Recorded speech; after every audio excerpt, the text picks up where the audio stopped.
आता एक महत्त्वाची बातमी समोर येतेय। पुण्यातील कॅम्प परिसरात एका अंडर कन्स्ट्रक्शन इमारतीचा स्लॅब अचानक कोसळला आणि यामध्ये एकाचा दुर्दैवी मृत्यू झालाय। तर यासोबतच 3 जण जखमी झाल्याची सुद्धा प्राथमिक माहिती मिळते।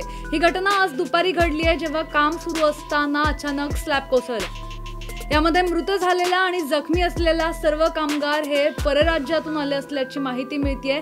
काही दिवसांपासून या इमारतीचं काम सुरू होतं। सध्या घटनास्थळावर पोलीस आणि बचाव पथकं पोहोचली असून मदत कार्य सुरू करण्यात आलंय। जखमींना तात्काळ जवळच्या रुग्णालयात दाखल करण्यात आलंय आणि त्यांच्यावर उपचार सुद्धा सुरू करण्यात आले। या घटनेमुळे परिसरात भीतीचं वातावरण निर्माण झालं असून स्थानिक प्रशासन आणि बांधकाम व्यावसायिकांची भूमिका देखील आता यामध्ये तपासली जाईल। यामध्ये नेमके आता पुढे काय अपडेट समोर येत आहेत हे पाहणं महत्त्वाचं असणार आहे। त्यासाठी पाहत राहा सिविक मिरर।